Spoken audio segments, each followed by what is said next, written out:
Hey, what's up? My name is PJ, and in this video, we're going to have a look at using sunlight versus overpowering it with a flash. I hope you enjoy.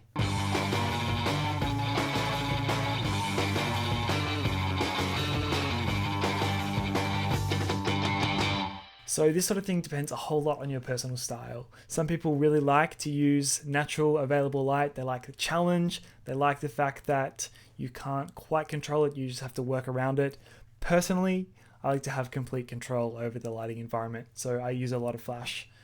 The whole concept of overpowering sunlight is you bringing down the exposure of the whole image, usually with quite a small aperture. So you bring down the exposure of the image, and then with your flash, you light the subject back up. That way you can get a good exposure in the background, good exposure on the subject, not like with natural light when you have to choose basically one or the other. Okay, so here's me unfolding the Westcott 50-inch Mega JS Apollo. This is a square softbox, 50 by 50, and this thing is huge.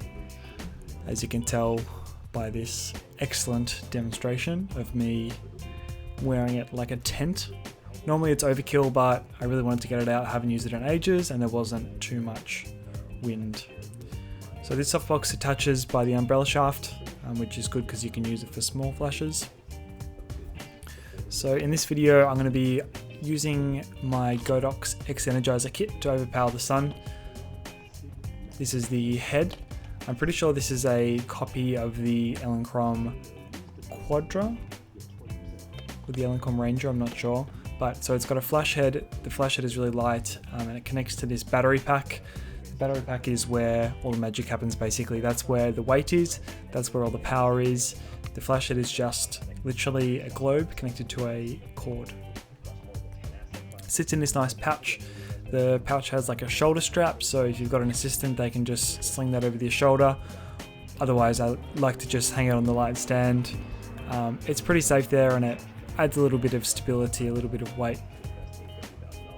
So it does have a Bowens mount on the Godox head, but I just use the cold shoe.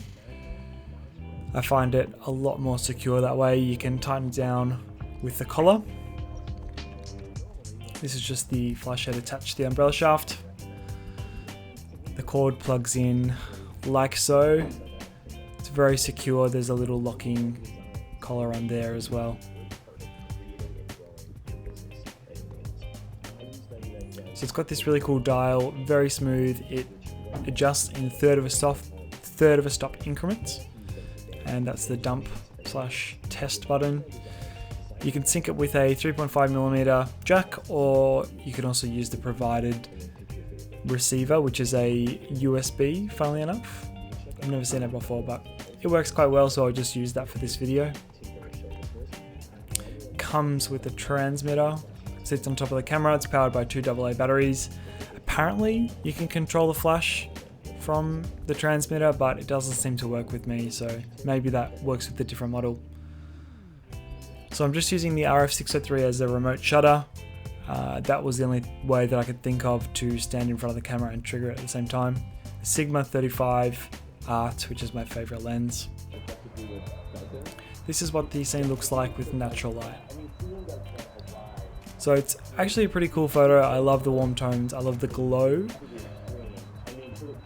You obviously can't get any detail in the background if you want to expose the subject correctly, so now we're going to add some flash to the mix. So the strobe is set to half power plus a third. That's what you need because the settings are at f13. 200th of a second is the maximum syncing shutter speed for the Canon 5D Mark III. So you've got to crank it all the way up to f13 to get that nice detail in the clouds and sky.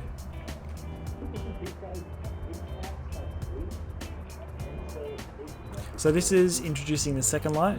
It's the trusty 562 from Yongnuo. Set it to 1 half power and S1 mode, which is the optical slave. I've also got an umbrella on it just to help spread the light, help it wrap around so it's not so harsh on the sides. As you can see, it's actually very subtle here. In fact, too subtle, so I'm bumping it up to full power. The recycle times are a little longer.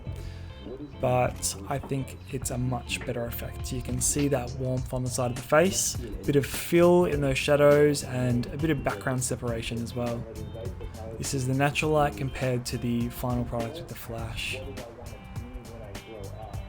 Depends completely on your taste. I guess it depends on the situation.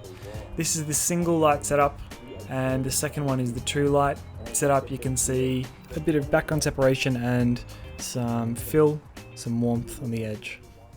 Thank you ever so much for watching. I hope you enjoyed the video. If you did and you learned something, give me one of these bad boys. Don't forget to subscribe, and I'll see you in the next video.